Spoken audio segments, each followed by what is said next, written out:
Bab 267. 9 Istana. Meng Qing dan Lin Feng berpelukan erat. Meng Qing gemetar dari ujung kepala hingga ujung kaki. Dia sudah kehabisan tenaga. Dia tidak bisa berbuat apa-apa selain mengikuti gerakan Lin Feng dan bersandar di dadanya. Meng Qing mengangkat kepalanya dan menatap Lin Feng. Wajah mereka sangat dekat. Pada saat itu, sesuatu yang sangat jarang terjadi, emosi melintas di mata Meng Qing dan dia tampak malu. Wajahnya yang polos dan suci tiba-tiba memerah, yang membuat detak jantung Lin Feng berdetak kencang. "Lepaskan aku!" Yang mengejutkan, Meng Qing berusaha melepaskan diri dari Lin Feng, tetapi Lin Feng memeganginya terlalu erat. Dengan cepat, ia berhenti meronta dan menundukkan kepala, tidak berani menatap mata Lin Feng yang menyala-nyala. Lin Feng tersenyum. Gadis itu dingin tetapi tetap mendengarkan Lin Feng. "Aku suka memelukmu," kata Lin Feng sambil tersenyum. Meng Qing perlahan menoleh dan mengangkat pandangannya sambil menatap Lin Feng. Matanya mengkhianatinya saat itu. Meng Qing kemudian tenang dan kembali bersandar di dada Lin Feng. Lin Feng memeluknya dan dia merasa tenang dan nyaman. Itu adalah momen yang sangat sempurna. Momen singkat itu terasa seperti keabadian. Lin Feng memegang erat wanita muda yang sangat cantik itu. Jantungnya berdebar kencang. Wanita itu mempesona. Namun, Lin Feng tidak memikirkan tindakan antara seorang pria dan wanita, melainkan masih merasakan kehangatan aneh yang muncul di dalam dirinya. "Meng Qing, lihat aku." Setelah terdiam beberapa saat, Lin Feng berbicara. Meng Qing, yang sedang berbaring di dada Lin Feng, mengangkat kepalanya dan menatap Lin Feng. Dia tampak sedikit terkejut. "Kau benar-benar cantik," kata Lin Feng sambil tersenyum. Meng Qing merasakan emosi yang asing. Ia kembali terlihat malu. Setiap gadis menyukai saat orang yang mereka cintai menganggap mereka cantik. Meng Qing, meskipun dia gadis yang tidak biasa, pada akhirnya tetaplah seorang gadis. Dia juga memahami perasaan cinta dan benci. Begitu seorang gadis jatuh cinta pada seorang laki-laki, dia tidak akan jauh berbeda dari yang lain. Semua orang menjadi seperti anak kecil ketika sedang jatuh cinta. Lin Feng menundukkan kepalanya, semakin mendekat ke wajah Meng Qing. Meng Qing tampak sangat malu, tubuhnya gemetar dan jantungnya berdebar kencang. Ia ingin melarikan diri, tetapi pada saat yang sama, ia tidak ingin pergi kemanapun. Akhirnya, Lin Feng menempelkan bibirnya ke bibir Meng Qing. Meng Qing gemetar. Rasanya seperti tersengat listrik. Matanya terbuka lebar, wajahnya kaku, dia tidak tahu apa yang terjadi, tetapi rasanya benar. Mereka tidak berciuman untuk waktu yang lama sebelum Lin Feng menengadahkan kepalanya dan menatap Meng Qing. Dia tersenyum padanya dengan sangat manis. Meng Qing menatap Lin Feng dan melihat bahwa dia tersenyum. Dia tampak sangat malu. Dia tidak berani menatapnya. Dia merasa seperti tenggelam dalam emosi. Dia sangat malu dan gugup. Sebenarnya, Lin Feng juga merasa gugup. Ini adalah pertama kalinya dia jatuh cinta pada seseorang. Ini juga pertama kalinya dia memeluk dan mencium seorang gadis. Bagaimana mungkin dia tidak gugup? Meskipun ia bisa menggunakan pedangnya dan tetap tenang di tengah pertumpahan darah, ketika berhadapan dengan perempuan, Lin Feng sangat gugup. Mungkin ia kurang berpengalaman. "Meng Qing, istirahatlah dengan baik," kata Lin Feng sambil berdiri dan menatap Meng Qing. Segera setelah itu, dia berbalik dan mulai pergi. Setelah Lin Feng pergi, Meng Qing mengangkat kepalanya, ia merasa gembira sekaligus malu. Ia duduk dan meletakkan tangannya di lutut. Ia tampak termenung. Dia ingin mengingat sebuah senyuman. Perlahan, dalam pikirannya muncul sebuah senyuman, senyuman yang hangat. 3 bulan kemudian, banyak hal telah dibangun di kota Yangzhou. Terdapat gedung-gedung baru yang sangat besar yang telah dibangun. Selain itu, ada juga 8 menara raksasa yang tingginya beberapa ratus meter, dan ketika dilihat dari atas, menara-menara itu tampak mencapai bintang-bintang. Selain itu, gedung pemerintahan lama telah menjadi markas besar pemerintahan baru. Gedung itu jauh lebih mewah daripada sebelumnya. Selain itu, suasananya sangat ramai di dalam dan selalu ada kegiatan yang berlangsung. Namun, masyarakat tidak mengetahui apa yang terjadi di sana selain fakta bahwa pemerintah sedang menjalani rekonstruksi. Di sebuah ruangan bawah tanah, Lin Feng duduk bersila, tak bergerak. Pada saat itu, Lin Feng merasa telah mencapai tingkat fusi bumi yang sangat tinggi. Dalam pikirannya, terdapat dunia gelap di mana banyak sekali cahaya terang berkelap-kelip. Cahaya-cahaya ini berada di berbagai sudut, tampak tidak teratur. Lampu-lampu yang berantakan dan tidak teratur ini tampak seperti diletakkan begitu saja, tetapi sebenarnya, jika dilihat dari sudut yang tepat, seseorang dapat melihat bentuk khusus yang tampak misterius. Banyak jiwa yang berlebihan bergerak menuju cahaya-cahaya ini dan akhirnya, sebuah kekuatan menarik mereka. Sebuah cahaya muncul di antara dua cahaya, dan semua cahaya itu tampak menyatu membentuk suatu wujud. Suasana gelap perlahan menjadi lebih terang. Segera setelah cahaya-cahaya itu muncul, cahaya-cahaya tersebut semakin intens di atmosfer yang gelap itu. Cahaya-cahaya itu berkumpul bersama membuat atmosfer yang gelap menjadi sangat terang, bahkan menyilaukan. Cahaya-cahaya itu juga bergerak semakin cepat. Cahaya-cahaya itu perlahan-lahan membentuk wujud yang aneh, yaitu wujud 9 istana. Di Sueyu, kultivator tingkat Xuanqi dianggap sebagai kultivator yang sangat kuat, karena mereka dapat mengendalikan dan memadatkan Qi dari dunia untuk mengubahnya menjadi Qi murni yang dapat digunakan, sehingga mendapatkan manfaat dari kekuatannya. Setiap untayan Qi murni mengandung kekuatan yang sangat besar. Pada saat yang sama, kultivator tingkat Xuanqi juga secara bertahap dapat belajar bagaimana mengendalikan kekuatan jiwa mereka, yang membantu mereka meracik pil dan meningkatkan kekuatan pil, senjata, dan serangan mereka. Selain itu, sebelum menembus lapisan Xuanqi, meskipun beberapa orang dapat menggunakan berbagai metode ampuh, mereka tetap tidak dapat memanfaatkan kekuatan jiwa yang sangat membatasi kemampuan mereka. Setiap kultivator lapisan Xuanqi memiliki beberapa teknik kultivasi dasar. Setidaknya, mereka semua berlatih hingga mampu mengendalikan Qi murni dengan sempurna. Tidak ada satupun dari mereka yang tidak bisa mengendalikannya. Namun, pengendalian Qi murni bisa lebih kuat atau lebih lemah, dan bisa juga dalam jumlah besar atau kecil yang dikendalikan oleh kultivator. Pengendalian Qi murni yang lemah hanya memungkinkan kultivator untuk memadatkan Qi murni sedikit lebih cepat. Namun, kekuatannya terbatas. Pengendalian Qi murni yang kuat memungkinkan kultivator untuk terus-menerus menggunakan Qi murni yang lebih kuat, tetapi membutuhkan lebih banyak waktu. Pada saat itu, Lin Feng sedang berlatih teknik pemadatan Qi murni. Meskipun Lin Feng memiliki banyak batu kemurnian, itu tidak cukup untuk memasok pasukannya. Oleh karena itu, yang terpenting adalah menyediakan pasukannya dengan praktik kultivasi terbaik, untuk menghemat penggunaan batu kemurnian. Saat itu, ia masih menyatu dengan bumi. Mata Lin Feng terpejam. Kesadarannya berada di dunia yang dipenuhi kegelapan dan cahaya terang. Mulutnya bergerak, lalu dia langsung berkata, "Ringkas!" Pada saat itu, Lin Feng gemetar hebat. Dia mengerang, matanya sedikit terbuka. Lin Feng terbatuk dan mengangkat kepalanya.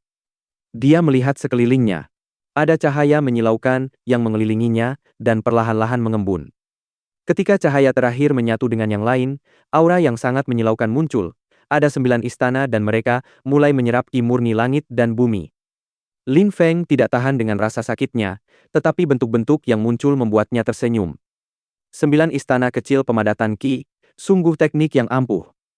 Lin Feng dapat merasakan Qi murni dari bumi mulai tertarik ke arahnya.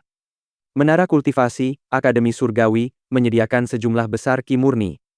Qi murni akan tertarik ke menara dan akan memenuhi ruangan untuk latihan kultivasi.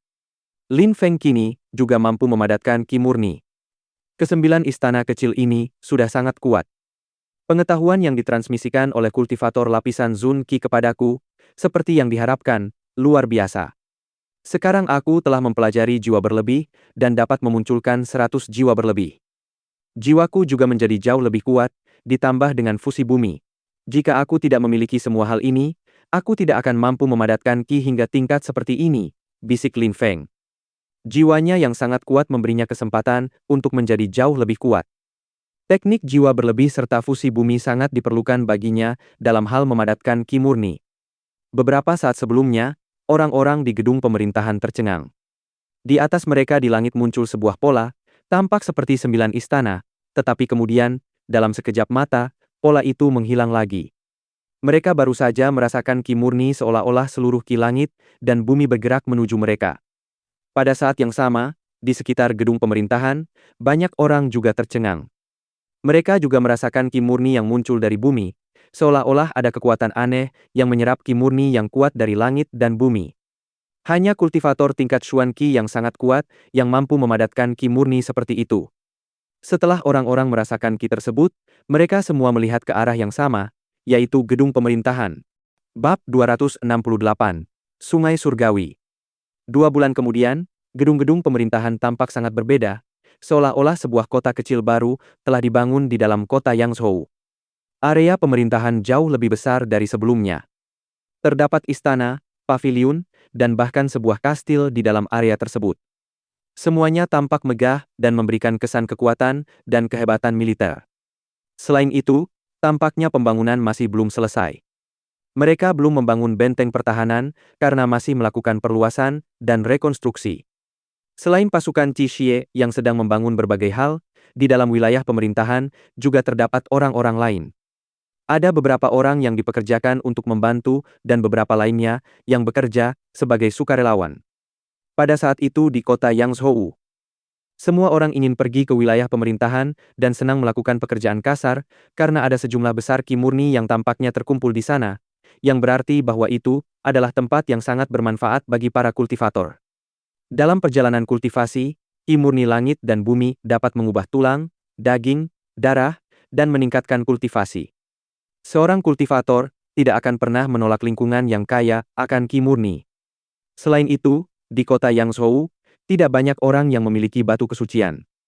Mereka yang berlatih kultivasi menggunakan batu kesucian hidup dalam kemewahan. Orang biasa hanya bisa menyerap Qi murni langit dan bumi yang ada di atmosfer. Namun, akhir-akhir ini, area pemerintahan dipenuhi dengan Qi murni, sehingga para pekerja manual dapat mandi sepanjang hari sambil bekerja. Kemudian, di malam hari, mereka dapat berlatih kultivasi di area luar. Wilayah pemerintahan sudah terbagi menjadi wilayah dalam pemerintahan dan wilayah luar. Wilayah dalam pemerintahan hanya dapat diakses oleh prajurit Qi Xie, anggota inti pemerintahan, dan dilarang keras bagi orang lain untuk memasukinya.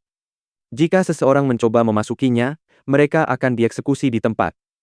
Pada saat itu, beberapa siluet melintas di pintu yang menghubungkan area dalam pemerintahan dengan area luar. Mereka adalah pasukan Qi Xie yang berpacu dengan kecepatan penuh sambil menciptakan kepulan debu. Dalam sekejap, mereka telah pergi. Petugas Lin Feng adalah seorang pemuda yang heroik dan berwibawa. Memang benar, usianya semuda yang dikabarkan. Suatu kehormatan besar bisa bertemu dengan petugas Lin Feng. Di luar, tampak kerumunan ramai yang menyaksikan kuda-kuda Qi Xie lewat.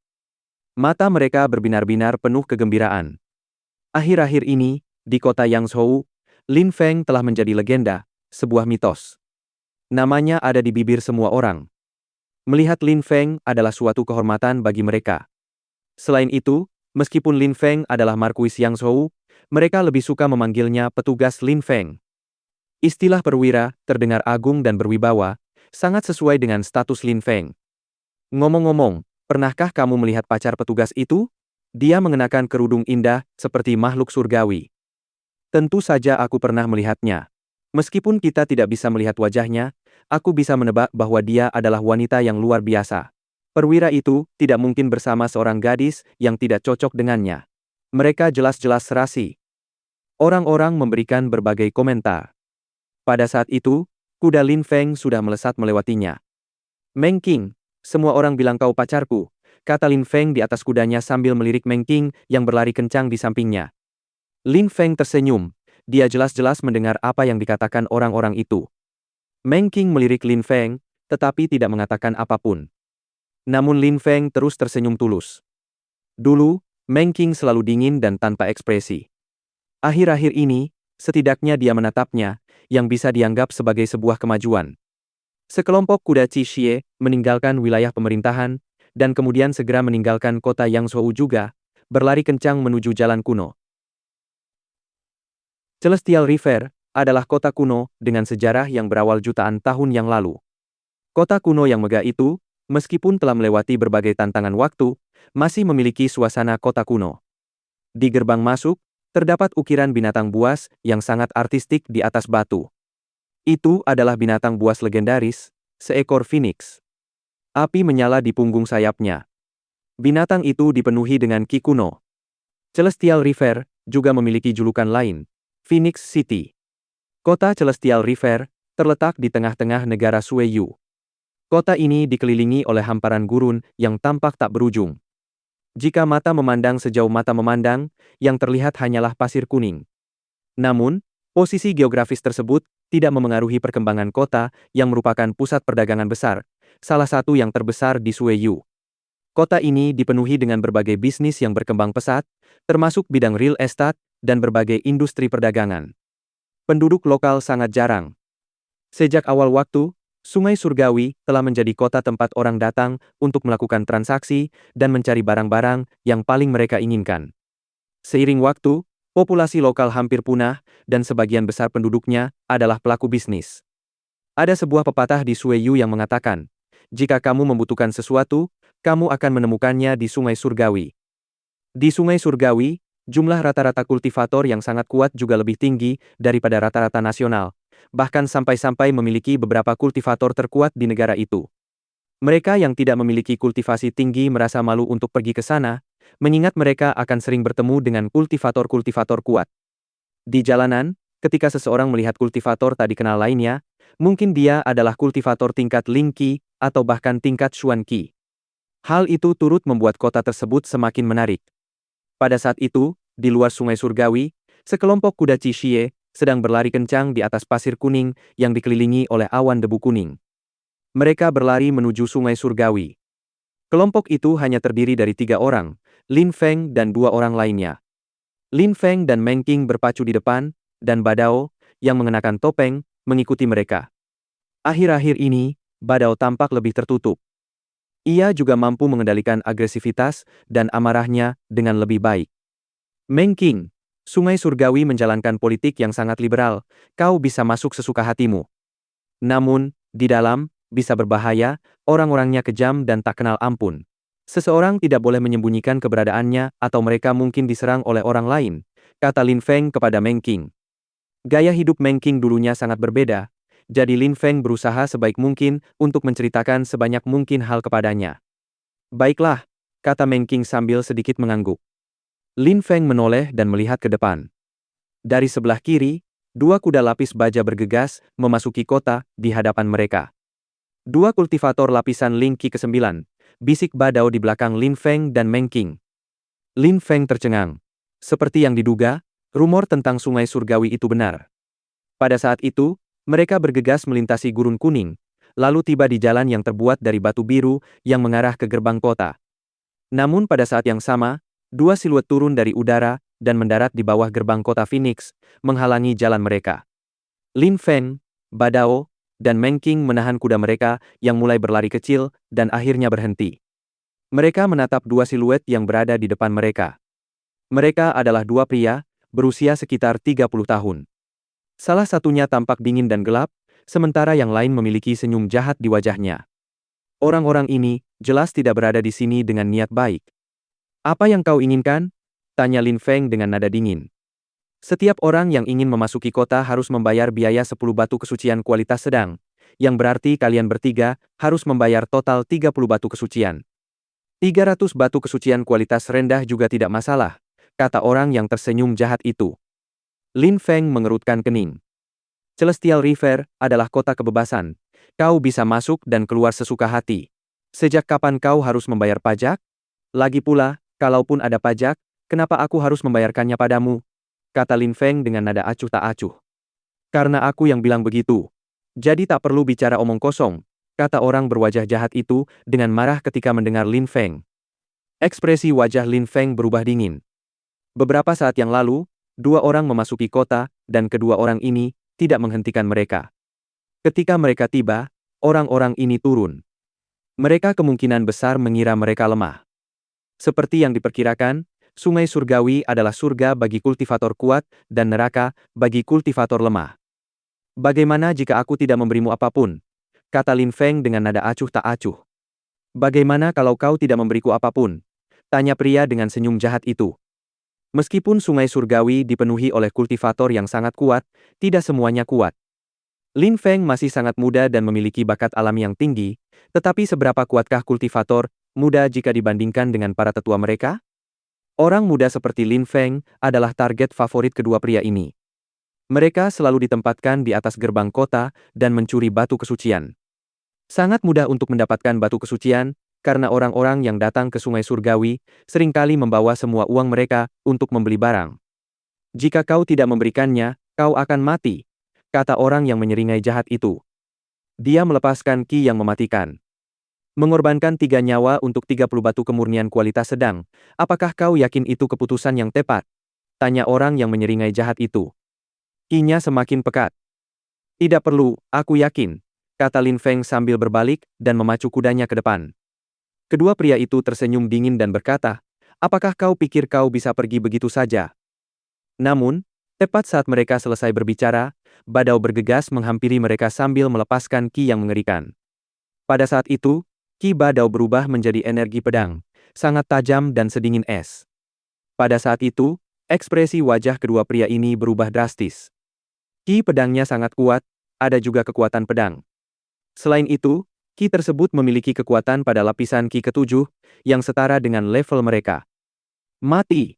Seru badau. Di mata kedua pria itu, tampak ekspresi putus asa. Cahaya terang, cemerlang, dan menyilaukan menerobos udara dan memisahkan kepala mereka dari tubuh mereka. Badau tetap tanpa ekspresi.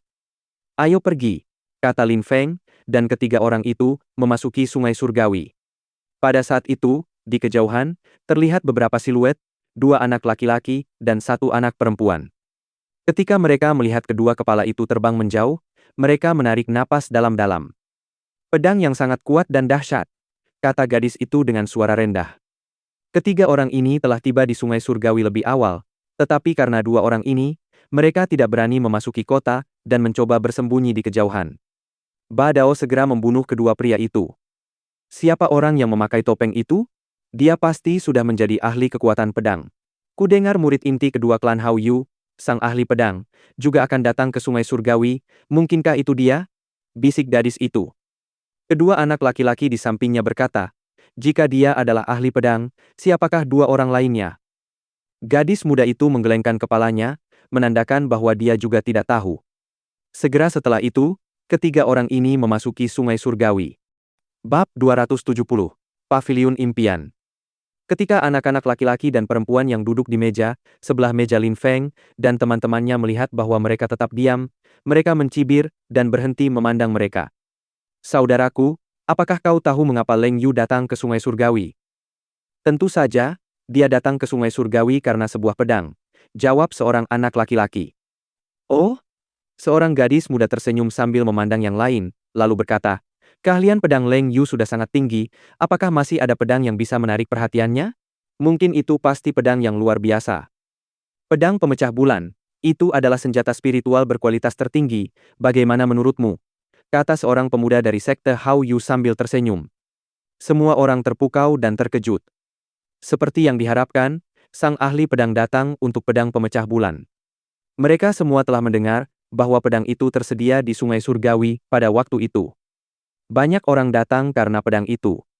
Senjata spiritual dengan kualitas tertinggi, tidak banyak orang yang bisa mendapatkannya, kan? Hehe, jika Leng Yu ada di sini, siapa yang berani mencoba mendapatkannya? Kecuali mereka ingin menjadi musuh Leng Yu sekaligus musuh sekte Hao Yu. Ketika orang banyak mendengar orang-orang itu berbicara, mereka semua mengerti maksudnya. Mereka membual tentang Leng Yu, agar tidak ada yang berani mencoba mencuri pedang itu. Orang banyak mengerti bahwa mereka harus berpikir matang sebelum mencoba. Gadis dari sekte Hao Yu itu tahu mengapa Leng Yu datang, jadi jelas sekali bahwa dia mengatakan hal-hal ini dengan sengaja. Orang-orang yang bersamanya juga tampak bangga dan angkuh. Namun di antara kerumunan itu, tak seorang pun berani membantah orang-orang tersebut. Sekte Hao Yu memiliki pengaruh tertentu di Sungai Surgawi. Selain itu, pada saat itu, sang ahli pedang juga hadir. Senjata spiritual berkualitas tertinggi, pikir Lin Feng. Dia jelas mengetahui klasifikasi senjata spiritual. Ada senjata biasa dan senjata spiritual. Senjata spiritual dapat memotong besi seolah-olah itu lumpur. Senjata spiritual juga memberikan keunggulan tertentu kepada kultivator selama pertempuran dan selain itu, senjata spiritual juga dibagi menjadi 3 kategori, kualitas rendah, menengah, dan tinggi. Di sekte Yunhai, Lin Feng memperoleh senjata spiritual di kuil dekat jurang Shanghu. Sebagian besar adalah senjata spiritual berkualitas rendah dan menengah, tetapi ada juga beberapa senjata spiritual berkualitas tinggi. Di Sueyu, senjata spiritual dan pil, apapun kualitasnya, sangat langka. Melihat senjata spiritual berkualitas tinggi adalah hal yang sangat jarang terjadi. Ada juga senjata yang lebih baik daripada senjata spiritual, senjata mistik. Di Sueyu, jumlahnya sangat sedikit. Kultivator tingkat Xuan Qi jarang menggunakan senjata mistik. Lin Feng belum pernah melihatnya seumur hidupnya. Badao, pedang pemecah bulan itu, kau menginginkannya atau tidak? Tanya Lin Feng kepada Badao dengan suara rendah. Badao tercengang. Badao adalah seorang kultivator pedang. Dia jelas menyukai pedang. Bagaimana mungkin dia tidak menginginkannya? Aku menginginkannya, kata Badao sambil mengangguk rakus. Badao memang seperti itu. Jika dia ingin melakukan sesuatu, dia langsung melakukannya. Baiklah, jawab Lin Feng dengan nada acuh tak acuh sambil mengangguk. Dia tidak menambahkan apapun lagi. Setelah beberapa saat, Leng Yu meletakkan gelasnya di atas meja, berdiri, dan meninggalkan restoran. Setelah itu, orang lain masuk dan mengambil mejanya. Dia baru saja pergi, dan dengan demikian energi, pedang yang kuat telah lenyap. Suasana tidak lagi mencekam. Kakak, ayo kita ikut juga. Para murid sekte Hao Yu, yang duduk di meja sebelah Lin Feng, juga berdiri dan pergi. Setelah mereka pergi, Lin Feng bertanya kepada Badao, apakah kau akan pergi mencari tahu di mana menemukan pedang barumu? Badao terkejut. Dia segera berdiri dan berjalan ke meja di dekat mereka. Dia bertanya kepada orang-orang yang duduk di sana, di mana kita bisa menemukan pedang pemecah bulan? Dua orang yang duduk di meja itu mengangkat kepala dan menatap Badao. Mereka tersenyum dingin dan berkata, kau juga bertanya-tanya di mana pedang pemecah bulan berada? Ledakan. Dia baru saja selesai berbicara dan melepaskan sejumlah besar energi pedang yang menekan orang-orang yang duduk di meja. Itu sangat brutal. Mereka gemetar dan tampak sangat ketakutan. Di Paviliun Impian. Hari ini, akan ada lelang di Paviliun Impian. Orang itu panik dan terengah-engah karena terkejut. Beberapa saat yang lalu, energi pedang Badao terus mengalir ke arah Leng Yu, sehingga kedua orang ini tidak menyadari betapa kuatnya kekuatan pedang Badao. Pada saat itu, semua energi yang keluar dari tubuh Badao jatuh ke arah mereka, yang membuat mereka merasa akan hancur hingga mati. Sungguh kekuatan pedang yang luar biasa. Pria yang mengenakan topeng perunggu itu telah menguasai kekuatan pedang. Silakan duluan, kata Badao. Orang-orang itu terkejut tetapi dengan patuh berdiri. Untungnya, mereka telah mengatakan yang sebenarnya kepada Badao. Jika mereka berbohong kepadanya, dia pasti akan membunuh mereka. Baiklah. Orang itu mengangguk ketakutan dan menuntunnya keluar restoran. Lin Feng dan Meng Qing juga berdiri dan mengikuti. Ketika orang-orang di restoran melihat Lin Feng dan yang lainnya pergi, suasana menjadi meriah. Siapa orang-orang itu? Energi pedangnya sangat kuat. Dia mungkin juga tertarik pada pedang pemecah bulan. Memang, ada juga pria dan wanita itu, mereka tidak tampak seperti kultivator biasa. Meskipun mereka mungkin lebih lemah dari sang ahli pedang, mereka juga mengatakan bahwa mereka menginginkan pedang pemecah bulan. Sepertinya akan ada pertunjukan besar segera. Berbagai macam komentar menyebar di antara kerumunan. Bahkan ada beberapa orang yang berdiri lalu pergi menuju Paviliun Impian. Desas-desus mengatakan bahwa, pada hari itu, selain pedang pemecah bulan, akan ada dua harta karun lainnya yang dilelang di Paviliun Impian. Paviliun Impian adalah salah satu pasar besar di Sungai Surgawi. Tempat ini sangat luas dan membentang di area yang sangat besar. Sungai Surgawi adalah kota yang berusia jutaan tahun dan memiliki harta karun yang lebih banyak daripada di kota kekaisaran. Harta karun baru dijual setiap hari. Ada beberapa barang berharga yang hanya bisa diperoleh di pasar lelang, atau melalui perdagangan. Saat itu, Lin Feng dan teman-temannya memasuki paviliun. Suasana di dalam sangat ramai. Di paviliun itu, ada berbagai macam orang, pemuda tampan yang memiliki kereta kuda elegan, wanita muda yang anggun dan cantik, pria tua berpakaian lusuh, dan pengemis kotor.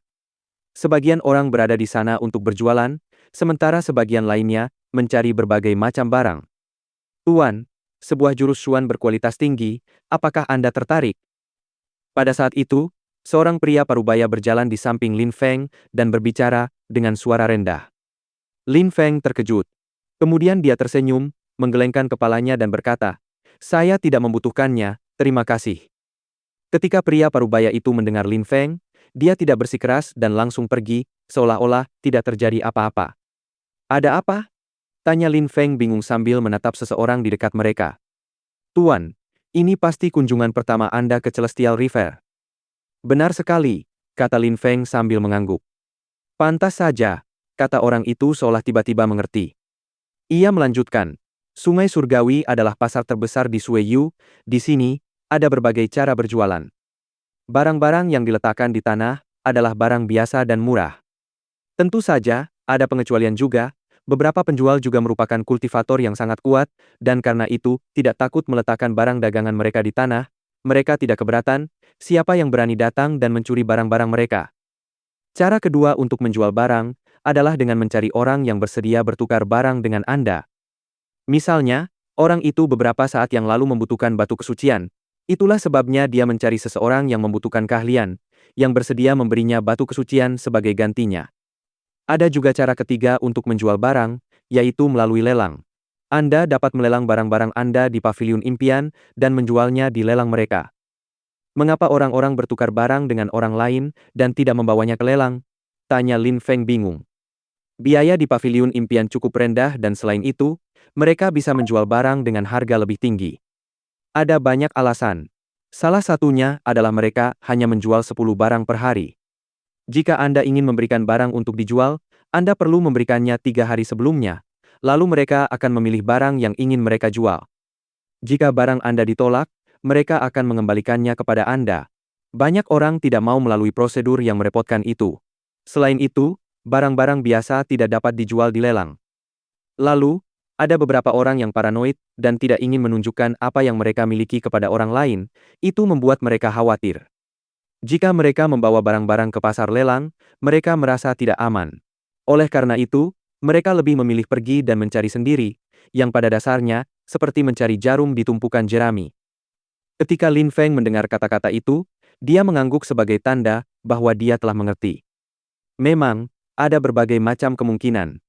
Ada orang-orang yang realistis dan merasa nyaman hanya jika mereka memiliki barang yang mereka jual di dekat mereka. Banyak orang adalah realis. Sepertinya kita harus tinggal di paviliun impian selama beberapa hari, pikir Lin Feng. Saat itu, dia sudah mempersiapkan diri, dia benar-benar perlu mengambil beberapa barang. Lihat, itu Bing Yuan, murid terbaik dari desa gunung es dan salju. Pada saat itu, suara terkejut terdengar di udara.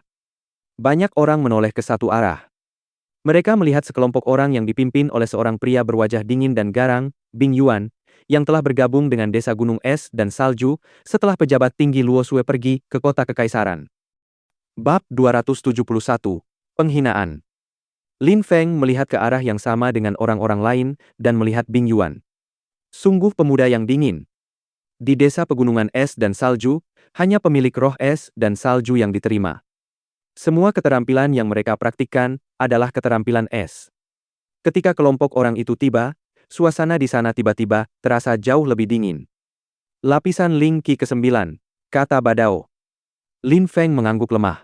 Fakta bahwa sekte Yunhai telah dimusnahkan bukanlah peristiwa acak dan tanpa dasar.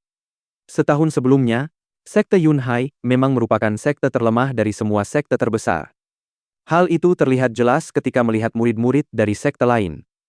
Bing Yuan dan teman-temannya berjalan maju. Pada saat itu, banyak orang menyingkir memberi jalan bagi mereka. Dengan cepat, Bing Yuan tiba di depan Lin Feng, tetapi orang banyak memperhatikan bahwa Lin Feng tidak menyingkir. Dia berdiri di tempat yang sama seperti sebelumnya, tanpa bergerak. Hah? Banyak orang tercengang. Siapakah orang-orang yang berani ini? Mereka melihat Bing Yuan dan teman-temannya ingin lewat, tetapi orang-orang ini membuat mereka berputar. Bing Yuan mengerutkan kening, dan beberapa ki sedingin es bergerak menuju Lin Feng dan dua orang lainnya. Suasana di sekitar mereka diselimuti lapisan embun beku putih.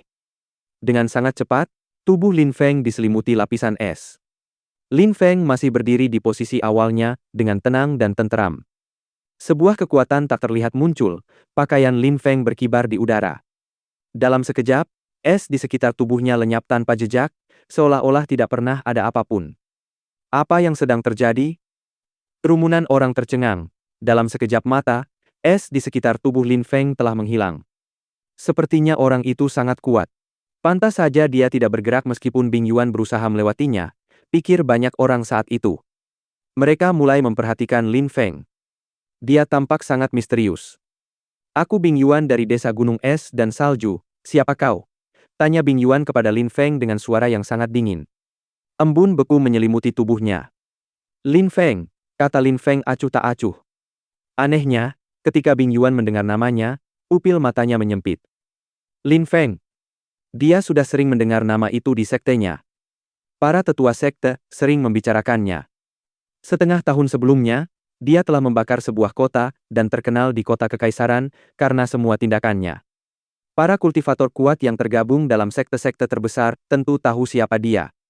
Lin Feng, aku belum pernah mendengar nama itu. Aku tidak tahu dia berasal dari sekte mana, pikir orang-orang di kerumunan itu. Mereka bingung. Mereka tidak tahu sekte mana yang memiliki murid luar biasa bernama Lin Feng. Namun dari ekspresi wajah Bing Yuan, mereka mendapat kesan bahwa dia mengenal Lin Feng, karena dia mengerutkan kening. Kemudian, Bing Yuan berjalan mengelilingi Lin Feng. Orang-orang yang bersamanya menatap Lin Feng dengan marah. Mereka bertanya-tanya mengapa Bing Yuan tidak membunuhnya. Dia sungguh berani bertindak begitu arogan di depan mereka. Namun Bing Yuan tetap diam. Teman-temannya tidak punya pilihan selain mengikutinya dan mengabaikan Lin Feng. Pada saat itu, energi es yang kuat melesat di udara menuju tubuh Lin Feng. Lin Feng tersenyum dingin dan sedikit menggelengkan tangannya. Ah! Pada saat itu, jeritan mengerikan menyebar memenuhi udara. Jeritan itu berasal dari murid yang baru saja menyerang Lin Feng secara tiba-tiba.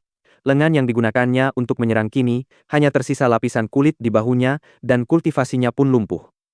Semua murid desa Gunung Es dan Salju menoleh dan menatap Lin Feng dengan tatapan dingin. Saudaraku, apa yang terjadi? Dia menyerangku secara tiba-tiba, kata murid yang wajahnya pucat pasi itu. Dia menatap Lin Feng dengan tajam. Diserang secara tiba-tiba?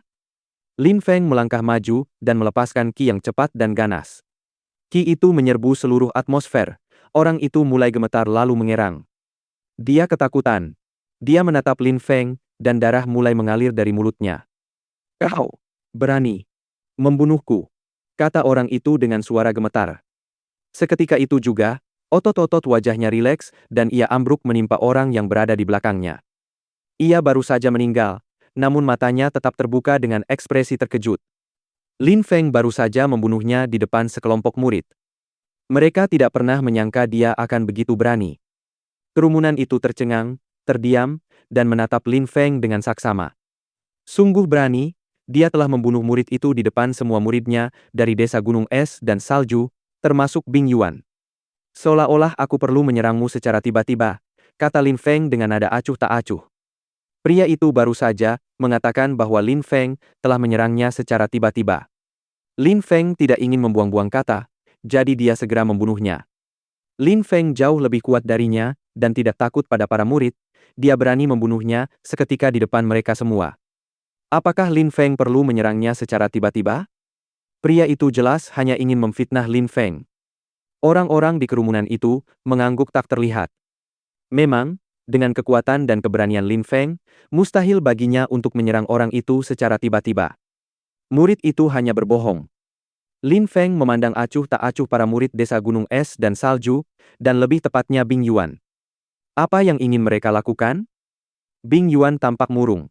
Meskipun dia tahu bahwa teman sekelasnya itulah yang pertama kali memprovokasi Lin Feng, dan Lin Feng telah membunuhnya di depan semua orang, itu adalah penghinaan bagi Bing Yuan dan juga bagi desa Gunung Es dan Salju. Lin Feng, sepertinya kau tidak peduli mempermalukanku, kata Bing Yuan sambil melepaskan energi dingin. Kerumunan itu tercengang. Apakah dia ingin berkelahi? Mengapa aku harus peduli mempermalukanmu? Jawab Lin Feng dengan nada dingin. Karena kau mengenalku, kau juga tahu latar belakangku. Sekarang, mengapa aku perlu peduli mempermalukanmu atau bahkan seluruh sektemu? Bing Yuan terkejut. Memang benar, Lin Feng adalah murid sekte Yunhai. Desa Gunung Es dan Salju juga turut berkontribusi pada kehancuran sekte Yunhai. Patriarknya, Han Suetian, bahkan secara pribadi pergi ke sana untuk ikut serta. Apakah Lin Feng perlu menghormatinya? Sepertinya Bing Yuan mengenal Lin Feng. Hanya saja kita tidak mengenalnya, Kita harus mengingat namanya, pikir orang-orang di kerumunan. Lin Feng secara mengejutkan berani membantah Bing Yuan. Itu berarti dia mungkin sangat kuat namun mereka belum pernah mendengar namanya. Itu sangat aneh. Bing Yuan, saudaraku, bunuh dia. Ya, saudaraku, dia membunuh sesama murid kita, bunuh dia. Setiap murid dari desa Gunung Es dan Salju sangat marah. Lin Feng terlalu lancang. Dia telah membunuh sesama murid mereka dan masih bertindak arogan. Mereka sangat marah dan ingin membunuhnya. Bunuh aku? Apa kau belum selesai bicara omong kosong?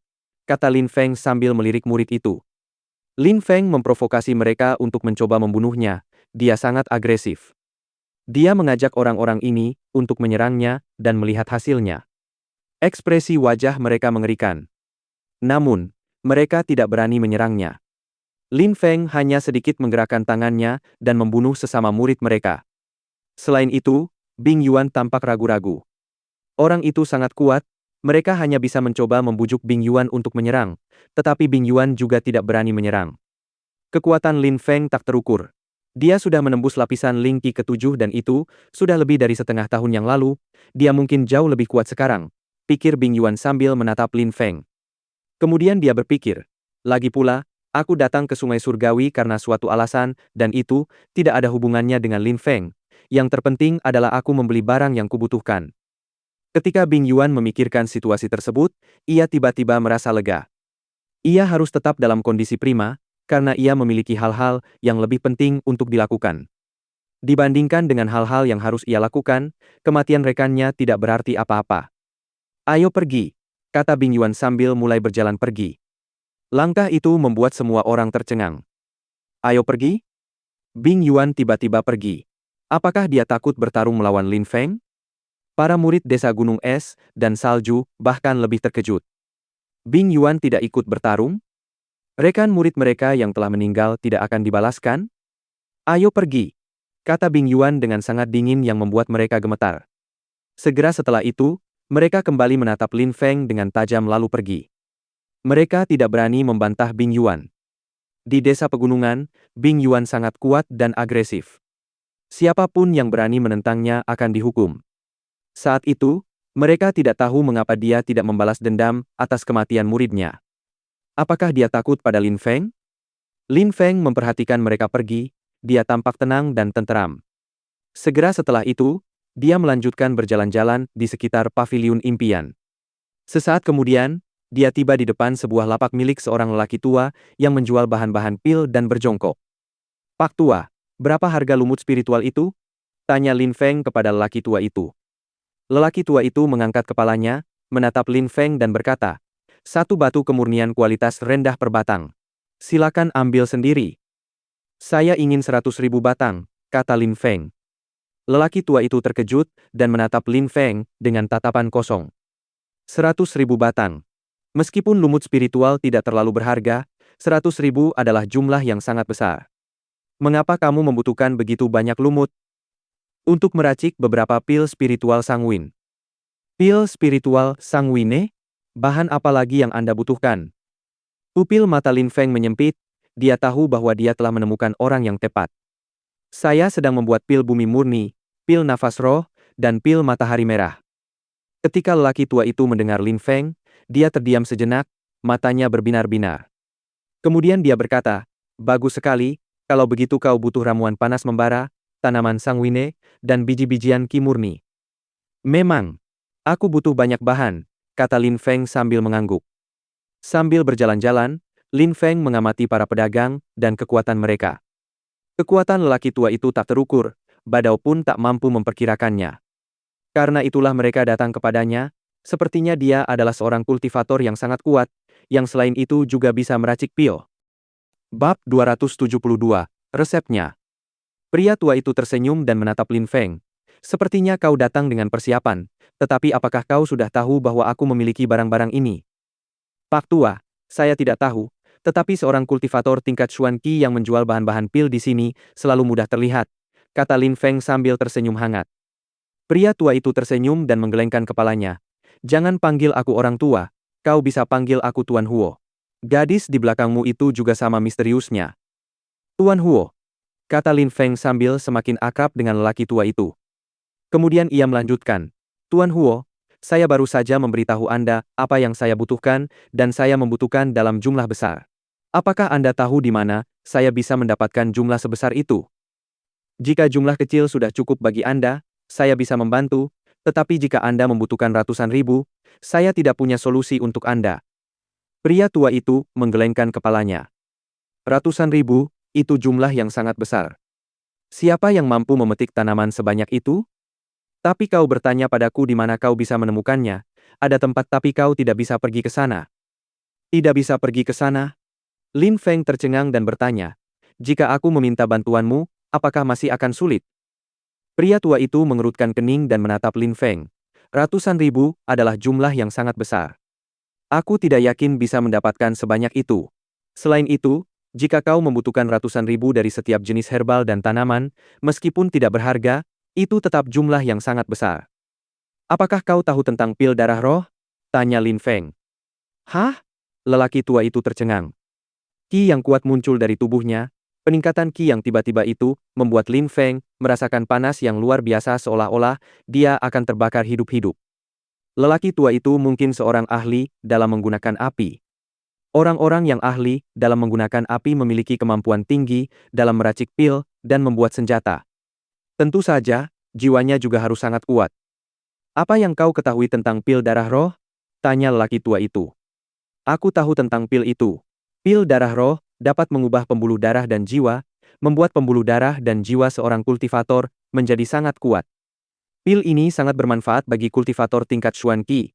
Ini adalah pil tingkat Xuan dengan kualitas sedang, kata Lin Feng perlahan. Klasifikasi pil mirip dengan klasifikasi senjata yang juga bergantung pada tingkat kultivasi yang berbeda. Setelah senjata biasa, ada senjata spiritual dan kemudian senjata mistis. Selain itu, ada pil biasa yang cocok untuk kultivator lapisan Qi, tetapi hampir tidak berguna bagi kultivator lapisan Ling Qi. Hanya pil tingkat Ling yang berpengaruh pada kultivator lapisan Ling Qi, tetapi hampir tidak berguna bagi kultivator lapisan Xuan Qi. Kultivator lapisan Xuan Qi membutuhkan senjata spiritual serta pil tingkat Xuan. Pil darah roh adalah pil tingkat Xuan dengan kualitas rata-rata yang sangat bermanfaat bagi kultivator lapisan Xuan Qi, bahkan jika mereka telah menembus ke lapisan Xuan Qi ke-6. Senjata dan pil juga diklasifikasikan menurut kualitasnya, yaitu kualitas tinggi, rata-rata, dan rendah. Menggunakan pil tingkat Xuan dengan kualitas rata-rata pada kultivator yang berada di bawah lapisan Qi Xuan keempat akan sia-sia. Meskipun pil tersebut masih bermanfaat bagi mereka, tubuh mereka tidak mampu sepenuhnya mengasimilasinya. Kemudian, jika digunakan pada kultivator di atas lapisan Qi Ling ke-6, pil ini hampir tidak berpengaruh. Oleh karena itu, pil ini cocok untuk kultivator antara lapisan Qi ke-4 dan ke-6. Bagaimana mungkin lelaki tua itu tidak terkejut ketika mendengar bahwa Lin Feng menginginkan beberapa pil tingkat Xuan dengan kualitas rata-rata? Bisakah kau meraciknya? Tanya Tuan Huo sambil menatap Lin Feng. Saat itu, Tuan Huo tidak lagi terlihat lesu, melainkan terpukau. Bagaimana mungkin aku bisa meracik pil berkualitas tinggi seperti itu? Kata Lin Feng sambil gemetar, yang membuat lelaki tua itu mengerutkan kening. Namun Lin Feng melanjutkan, tapi secara tidak sengaja, aku mendapatkan resep pil darah roh. Resepnya? Lelaki tua itu terkejut dan mulai bernapas lebih cepat. Ada 3 hal sulit tentang pil, yaitu mampu atau menemukan seseorang untuk meracik pil, menemukan bahan untuk meracik pil, dan kemudian mendapatkan resepnya. Selain itu, resep adalah hal yang paling penting, tanpanya, mustahil untuk meracik pil. Tentu saja, banyak orang berpikir bahwa orang yang meracik pil tersebut adalah yang terpenting karena sangat sulit menemukan pil yang berkualitas baik. Tetapi tanpa resepnya, bagaimana mungkin seseorang bisa meracik pil tersebut? Namun, dengan resepnya, bahkan tanpa seseorang yang meracik pil, setidaknya resep itu sendiri sudah sangat berharga. Memang, resepnya, Tuan Huo. Saya hanya membicarakan beberapa pil, saya perlu membuat setidaknya 20.000 pil untuk masing-masing jenis. Bahan apa saja yang saya butuhkan? Tuan Huo mungkin lebih tahu daripada saya. Jika Anda dapat membantu saya akan memberikan resep pil darah roh kepada Anda. Lin Feng mengatakan 20.000, yang merupakan jumlah yang sangat besar. Ini adalah pertama kalinya Tuan Huo mendengar seseorang mengatakan bahwa mereka membutuhkan 20.000 pil. Kalau begitu jangan khawatir, saya mengerti, kata Tuan Huo sambil menatap Lin Feng. Tuan Huo, jika Anda membunuh saya, Anda tidak akan mendapatkan resepnya. Lagi pula, Anda mungkin tidak akan bisa membunuh saya. Saya yakin Tuan Huo tidak akan mencoba hal seperti itu, kata Lin Feng sambil tersenyum. Tuan Huo tetap diam dan tampak termenung. Baiklah, setuju, tapi saya butuh beberapa hari. Baiklah, tidak masalah. 3 hari kemudian, saat makan malam, aku akan berada di restoran Gunung Surgawi menunggumu. Bagaimana kedengarannya? Baiklah, sampai jumpa 3 hari lagi, kata Tuan Huo sambil menggulung lengan bajunya. Dalam sekejap, ramuan di tanah menghilang. Jelas sekali dia memiliki batuna. Tuan Huo berbalik dan segera meninggalkan paviliun impian. Sepertinya lelaki tua itu bisa menangani segala sesuatu untuk Lin Feng dengan kecepatan kilat. Ketika Lin Feng melihat Tuan Huo pergi, dia tersenyum. Rencana Lin Feng berhasil tanpa insiden.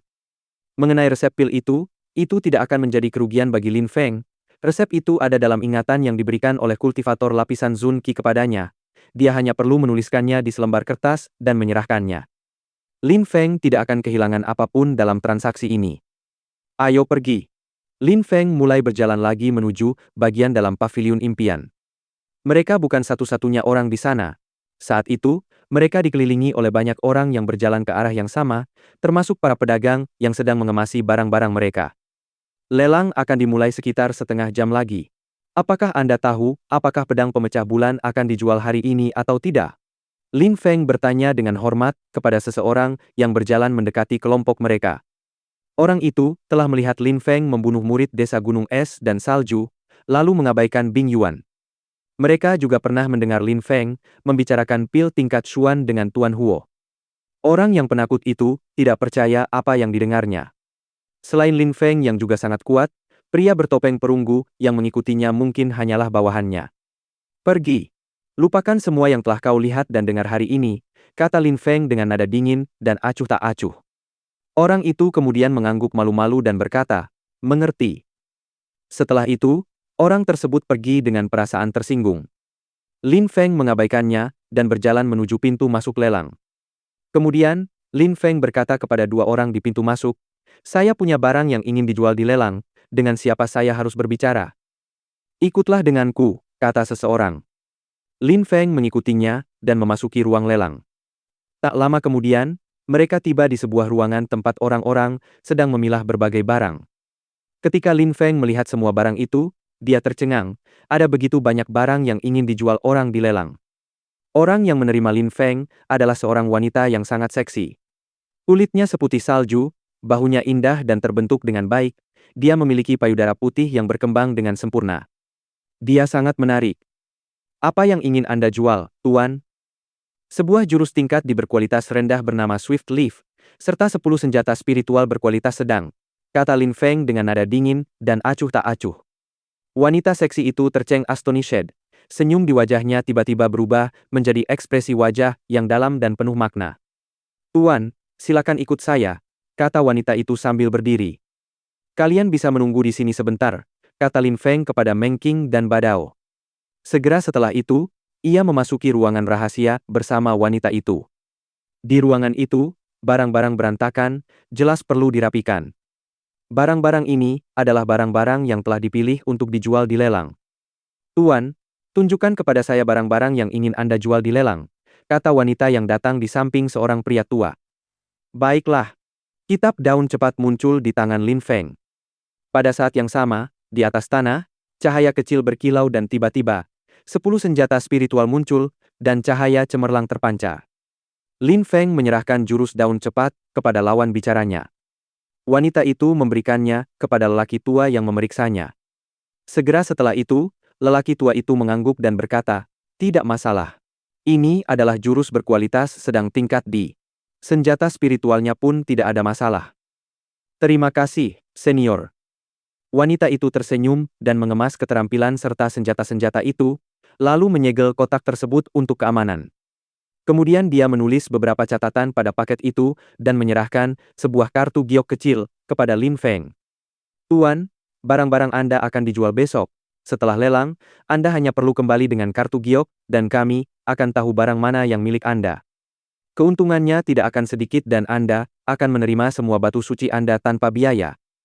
Selain itu, dengan menggunakan kartu itu, Anda dapat memasuki area yang diperuntukkan bagi klien istimewa kami, kata wanita cantik itu dengan senyum menawan di wajahnya. Sambil berbicara, gerak tubuhnya membuatnya tampak semakin menggoda.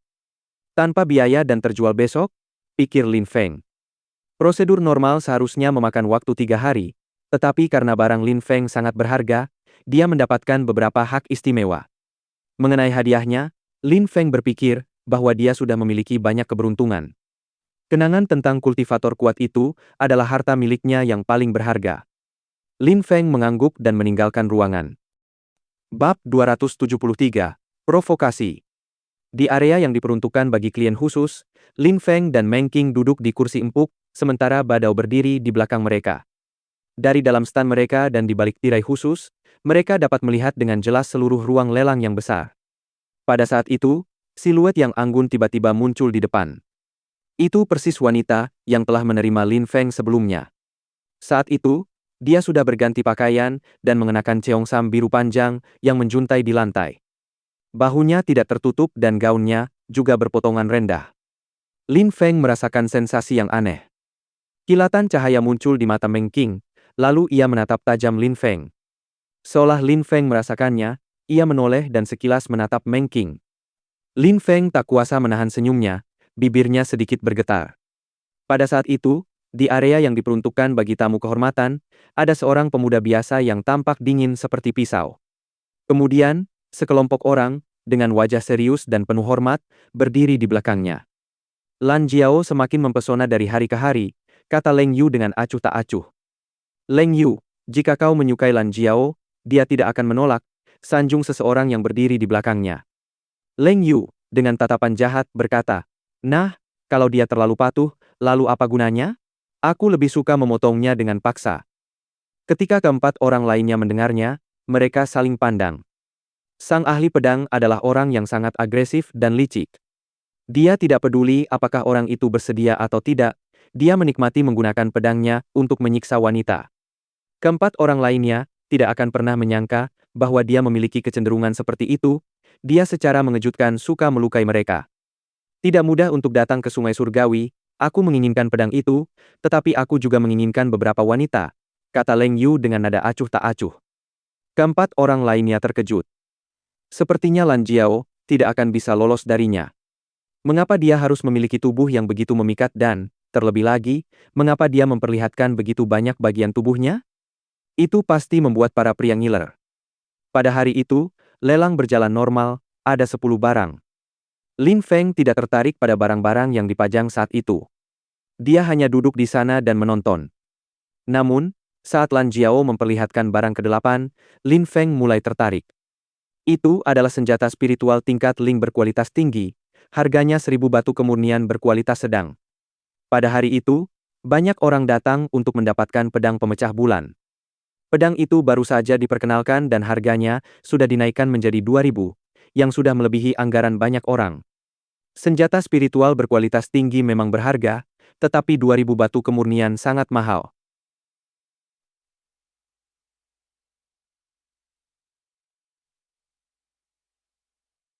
"3.000 batu kesucian berkualitas sedang." Pada saat itu, sebuah suara yang setajam pisau muncul di udara. Sebagian energi pisau juga menyebar di udara dan menyelimuti kerumunan di ruang lelang selama beberapa detik. Banyak orang terkejut, mereka menoleh dan melihat ke area yang dikhususkan. Hanya satu orang yang melepaskan seluruh energi pedang itu. Itu sang ahli pedang, pikir kerumunan. Energi pedang itu mungkin dilepaskan oleh sang ahli pedang. Orang-orang tahu bahwa dia telah datang ke Sungai Surgawi. Anehnya, dia melepaskan energi pedangnya ke arah kerumunan, sungguh agresif.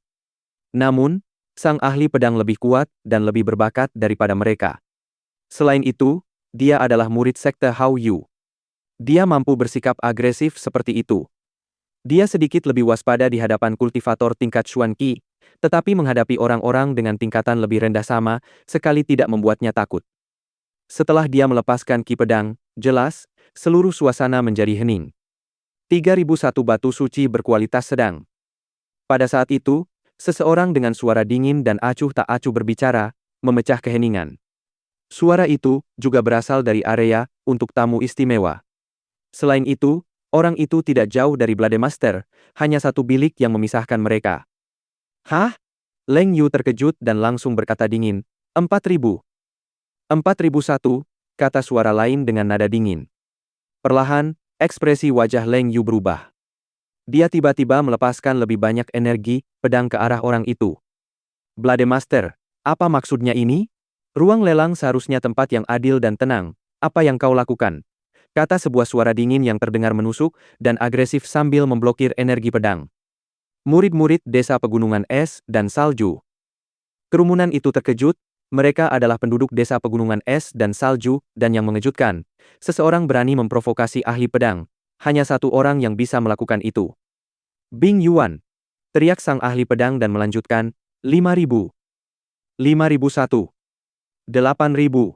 Saat itu, Leng Yu langsung meningkatkan jumlahnya menjadi 8.000, dan pada saat yang sama, ia melepaskan kekuatan pedang yang luar biasa besar hingga membuat tanah bergetar. Kerumunan itu tercengang. Sang ahli pedang itu kaya. Harga itu sudah sangat tinggi. Karena kakak Leng Yu sangat menyukainya, aku menyerah. Leng Yu tersenyum acuh tak acuh. Energi sedingin es menyerbu atmosfer seperti badai. Embun beku putih juga muncul dan terdengar suara ledakan. Bilik yang memisahkan kedua orang ini meledak dan 3 siluet terungkap. Seorang pria dan seorang wanita sedang duduk di sana, dan seorang pria dengan topeng perunggu berdiri di belakang mereka. Baiklah, terima kasih Bing Yuan, karena telah meninggalkan pedang pemecah bulan untukku, kata sang ahli pedang dengan nada egois. Dia bahkan tidak memperhatikan Lin Feng dan dua orang lainnya di tengah. Kerumunan itu memandang Lin Feng dan dua orang lainnya. Mereka diam-diam menggelengkan kepala. Lin Feng dan dua orang lainnya bernasib sial karena berada di bilik antara Bing Yuan dan sang ahli pedang. Mereka akan menjadi korban dari kekacauan tersebut. Lan Jiao, katakan, kata sang ahli pedang sambil menatap panggung. Lan Jiao menatap stan yang baru saja meledak dan tersenyum sambil sedikit mengangguk. Dia hendak mengatakan sesuatu ketika Lin Feng berkata, 8.001. Semua orang terkejut ketika mendengar Lin Feng. Dia secara mengejutkan ikut menawar. Dia marah? Mungkin dia kehilangan kewarasannya karena ledakan itu, sepertinya mereka sudah kehabisan keberuntungan. Banyak orang memiliki ide yang sama, tetapi mereka yang telah melihat Lin Feng dan Bing Yuan tidak berpikir demikian. Lin Feng tidak hanya memprovokasi Bing Yuan, tetapi dia juga memprovokasi ahli pedang, Leng Yu. Ketika Leng Yu mendengar Lin Feng, dia tercengang. Selain Bing Yuan, ada orang lain yang mencoba membuatnya marah. Sang ahli pedang sedikit memejamkan matanya, dan berkonsentrasi untuk mencari tahu siapa yang mengatakan itu, dan dia segera mengetahuinya. Kemudian, dia membuka matanya lagi, dan senyum dingin muncul di wajahnya. Sepertinya peringatan yang kuberikan padamu dengan pedangku di restoran tadi belum cukup, kata Leng Yu dingin. Segera setelah itu, dia berkata, 9.000 batu kemurnian kualitas sedang. 9.001, kata Lin Feng tergesa-gesa hampir bersamaan dengan Leng Yu selesai berbicara. Yang paling menakutkan adalah Lin Feng terdengar tenang. Dia sama sekali tidak terdengar gugup, seolah-olah dia tidak peduli jika ahli pedang itu marah. Kau ingin mati, kata Leng Yu sambil berdiri. Energi pedang yang luar biasa bergulir di udara, mengeluarkan suara ledakan. Pada saat itu, Leng Yu meluncurkan dirinya menembus tirai di depannya dan muncul di hadapan kerumunan. Saat itu, dia dan Lin Feng hanya dipisahkan oleh sekat kecil. Mereka hanya perlu melangkah sedikit ke depan, dan mereka akan bisa saling melihat. Siluet Badao berkedip dan bergerak ke depan, kelincahannya luar biasa. Dalam sekejap, sejumlah besar kekuatan sihir menyerbu atmosfer. Di udara, terdengar suara ledakan ketika kedua bilah tersebut bertabrakan. Dia berhenti menawar dan mempermalukan dirinya sendiri. Sang ahli pedang seharusnya diganti namanya menjadi ahli tak tahu malu, canda Lin Feng. Bagaimana bisa dia begitu berani mengolok-olok Leng Yu di depan semua orang? 12.000 batu kemurnian kualitas sedang, kata Leng Yu sambil menggertakkan giginya. Dia menawar lagi, karena Lin Feng bercanda tentang fakta bahwa dia telah berhenti menawar.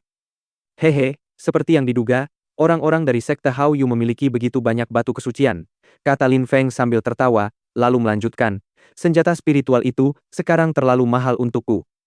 Dia pantas mati. Dia melakukannya dengan sengaja. Pria itu menarik, dia secara mengejutkan berani memprovokasi ahli pedang dengan menipunya agar menghabiskan lebih banyak batu kesucian untuk pedang pemecah bulan. Ketika orang banyak mendengar Lin Feng, mereka tercengang. Itu sangat berani. Leng Yu dan keempat orang di belakangnya tampak sangat dingin. Haha, kakak, kau benar. Sepertinya sekte Hao Yu memiliki terlalu banyak batu kesucian, kata Bing Yuan dengan nada bercanda. Ia terdengar senang, seperti sedang menambah bahan bakar ke api. Lagi pula, Leng Yu akan semakin membenci Lin Feng jika mereka bertarung, itu akan menarik. Namun Lin Feng tersenyum dingin, bibirnya bergetar dan dia menjawab dengan sangat dingin. Siapa yang kau sebut saudaramu? Orang-orang sekte Hao Yu sama seperti kalian, kalian semua tidak tahu malu dan harus melakukan sesuatu secara sembunyi-sembunyi, karena kalian tidak berani menunjukkan niat sebenarnya. Kalian semua pengecut yang tidak tahu malu. Ketika Lin Feng selesai berbicara, kerumunan itu sekali lagi tercengang. Lin Feng tidak hanya memprovokasi ahli pedang, tetapi juga memprovokasi Bing Yuan. Dia dengan berani mempermalukan mereka. Bersambung.